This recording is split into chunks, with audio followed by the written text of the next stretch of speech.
What's up, Mystic Manifesting family? Nick with Mystic Manifesting, and I've got a lot of success stories to report, and I'm trying to find lessons in each one. So one of the lessons is about time not mattering, and I know it's easier said than done. I know that I would go periods of time without my SP, but when I buckle down, it would happen in 2 to 3 weeks. When I use the affirmation, I'm no more than 2 weeks away from a miracle, yada, yada, yada, whatever.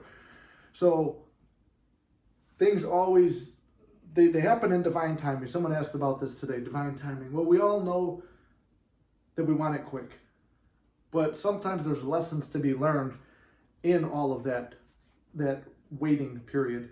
And I said this in the live today. If I had to go back, I wouldn't do it any other way. I know me and my SP had our ups and downs. I know that there's been, what was it, 6 get back togethers. I know that I was met with circumstances of, I don't ever want to see you again. This can't happen again. I love someone else, third party, post the third party online, and then somehow we're back together. Things always wound up working out in my favor when I buckled down and did the manifesting and persisting, but there was periods of time where it got ugly. It was nasty. Like, you don't want to go on. It's like, what am I going to do with my life? This is what I really wanted. I can't have anything. I'm not the creator of my future, blah, blah, blah. So you start getting down on yourself, and the more time that goes on, the harder it gets. It's like, I can't picture her face anymore. I can't picture her voice anymore, blah, blah, blah, whatever else. Whatever other stories we tell ourselves to make us feel bad, it starts to hurt. So I know that this is another SP type story, but there's all of our success stories coming in. It seems to be SP success stories. So I want to I think I'm going to kind of put the same message in both the videos about time not mattering, but also circumstances not mattering. So very similar to my story, this viewer had a third party. He was living with the third party. The SP was living with the third party.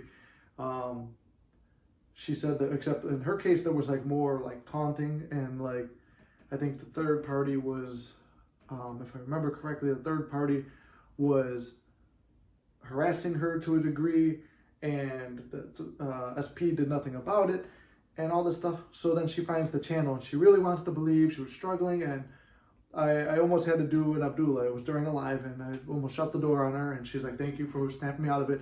Little we know, next week we come back, boom, she's got the SP.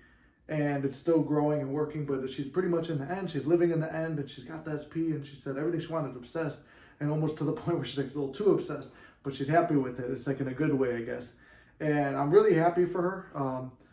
And the reason I'm telling her story is because we just did a live right now, and she came back again talking about how happy and excited she is. So I'm really happy for her, and you guys are making my day and my week with all these success stories. And if you have success stories, whether it's SP, money, house, living, whatever, lottery, whatever you manifest, big or little, there's no small desires. That's another lesson I want to do, is go into like, any movement is success. It's moving you in the direction you want. And I do have a ladder experiment that mixes in with a SP experiment story that I'd like to tell, actually from the client's own words. If you were in the live today, I played it live.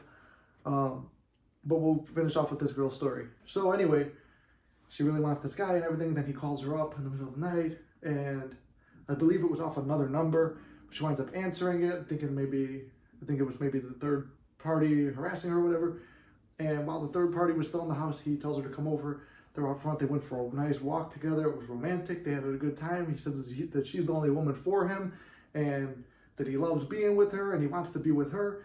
And then the third party was gone. I think now we're at the point where the third party's gone and out of his place. And she sees, I guess they live relatively close to each other. So every time she walks her dog, he's always excited. He knows what time she walks her dog. He's outside waiting for her, and wants to talk to her every day. They go back and forth on messages all day. She's fully in the end. She's fully got her manifestation. They're back together, and it makes me really happy to hear that. But she went 8 months no contact, third party. Thinking it was all hopeless, thinking it was lost, but she kept her faith. She kept pushing, even though it's not a good-looking situation, because I've been there. She pushed through, and she got her success, and I'm beyond happy. And maybe I missed some little details, and maybe we'll have to recap this video, but this makes me really happy to see the success that she got, and the fact that it's not just her. It's like I kept my own affirmations. I want more success stories. I want more success stories. Now we're getting an influx of success stories, and more people reaching out and telling me about their mini manifestations, which I don't consider mini. It's still a manifestation success story. It's just like these are the ones that everyone's looking for. And I want to retell the one about me manifesting $2,000 out of thin air. They're going to be this week or so. And I've got a couple other things I want to get out there. So this is honestly a really big story. And I'm really proud of her because even when I was hearing the circumstances and where she was coming from at first, when I was doing the live and she was like throwing more circumstances, I'm like, man, this is heavy. And I know that no circumstances matter, but it's like you start to hear so much of it. It's like how much of this is ingrained in the person. Like it's all depending how much is ingrained in you that you believe that you can't be self-persuaded. Like Neville said, it's all about self-persuasion. But she didn't care. She just stayed on her path, and she was not self-persuaded. She was self-persuaded in a good way. She didn't let these circumstances overcome her. And I want to keep dropping videos like this. I want to keep giving little manifesting tips and reminding you every day that the circumstances don't matter. That you are the creator of your reality. That anything you want, you're going to get. Sometimes it takes a long time. And I want to go over, actually I'm going to do this in the next video because this is another thing about time not mattering and nothing being too big to manifest. And another little reminder that will go into the thing I want to drop in another video is look how far you've come from where you started. Compare